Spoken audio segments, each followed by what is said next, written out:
अस्सलाम वालेकुम, मैं हूं doctor Shazia Ashraf, professor gynae ops और consultant IVF doctor Sajjad infertility medical centre से। हमारी एक सीरीज़ चल रही है एंडोमेट्रियोसिस के बारे में, जिसमें मैं आपको आगाही दे रही हूं कि एंडोमेट्रियोसिस क्या है, किन ख़वातीन को होता है, क्यों होता है, कैसे तशख़ीस करें और डिले से क्या क्या नुकसान हो सकते हैं। आज हम बात करेंगे कि इसकी ट्रीटमेंट क्या है, क्या हम इसको प्रिवेंट कर सकते हैं, क्या हम इसको ट्रीट कर सकते हैं। तो सबसे पहले प्रिवेंशन का तरीका तो ये है कि अगर हमें जल्द हम इसकी तशख़ीस कर लें तो हम इसको काफ़ी हद तक रोक सकते हैं। लेकिन चूँकि जैसे मैंने आपको बताया कि इसकी मुख्तलिफ़ वजूहात हैं, कोई एक वजह नहीं है कि जिसका तदारुक कर लें तो ये डिज़ीज़ प्रिवेंट हो सकती है, मुख्तलिफ़ चीज़ें हैं। इसलिए जितनी जल्दी तशख़ीस करें उतनी जल्दी हम इस डिज़ीज़ को रोक सकते हैं। दूसरी चीज़ ये कि इसकी ट्रीटमेंट इस तरह की नहीं है कि अगर एक दफ़ा ट्रीटमेंट हो गई तो ये ज़िंदगी भर के लिए ट्रीटमेंट हो जाएगी, क्योंकि इस डिज़ीज़ की बार बार रिकरेंस होती है। मतलब ये कि बार बार ये बन जाती है कि 2-3 साल अगर इसमें ट्रीटमेंट डिले करें या रोक दें तो ये दोबारा से बीमारी जो है सर उठानी शुरू हो जाती है।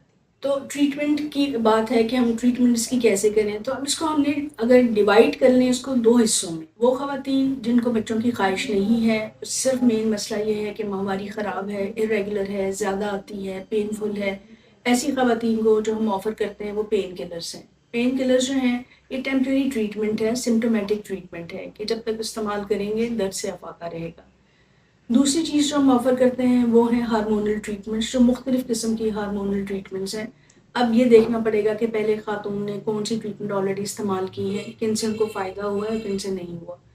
तो जो मोस्टली हम देते हैं वो है कंबाइंड कॉन्ट्रासेप्टिव पिल्स, जिसको बैक टू बैक हम 3 साइकिल्स जो हैं वो दे सकते हैं। इसमें है कि माहवारी रुक जाती है, डिज़ीज़ आगे प्रोग्रेस करने से रुक जाती है। इसके बाद जो दूसरी ट्रीटमेंट है वो है प्रोजेस्टेरोन्स की टैबलेट्स हैं, टीके हैं, वो भी हम देते हैं हार्मोन्स को सप्रेस करने के लिए। हमारे पास GnRH एनालॉग्स हैं जिसमें डेकापेप्टिल है, ज़ोलाडेक्स है। ये महीने-महीने के टीके हैं जिनसे हार्मोन्स सप्रेस होते हैं। एरोमेटेज इनहिबिटर हैं जैसे एरोमेट लेज़रा है, ये भी पेशेंट्स को देते हैं कि इनका एस्ट्रोजन का लेवल कम हो और इनकी तकलीफ़ जो है उसमें अफाका हो। और अगर ख़वातीन को जैसे उन्होंने अपना डायग्नोसिस करवाया और पता चला कि एंडोमेट्रियोमस हैं, बड़े-बड़े सिस्ट अंदर बने हुए हैं, तो उनकी फिर लेप्रोस्कोपी करते हैं। लेप्रोस्कोपी करके उन सिस्ट को ड्रेन करते हैं, इन्यूक्लिएट करते हैं और उसके बाद फिर उनको मेडिकल ट्रीटमेंट में डाल देते हैं, ताकि अगर कोई छोटे-मोटे स्पॉट्स और डॉट्स रह गए हैं तो वो भी श्रिंक कर जाएँ। और वो ख़वातीन जिनको बिल्कुल बच्चों की ख्वाहिश नहीं रही और तकलीफ़ बहुत ज़्यादा है, उनके लिए फिर हम मेजर सर्जरी करते हैं, जिसमें हम यूट्रस और ओवरीज़ जो हैं वो निकाल देते हैं और बाद में फिर कुछ महीनों के बाद हम उनको रिप्लेसमेंट थेरेपी में डालते हैं। मुझे यकीन है आपको ये वीडियो पसंद आई होगी। इंशाअल्लाह ताला अगली दफ़ा हम बात करते हैं उन ख़वातीन के बारे में जिनको इनफर्टिलिटी के इश्यूज़ हैं, तो उनकी ट्रीटमेंट कैसे की जाए। Thank you.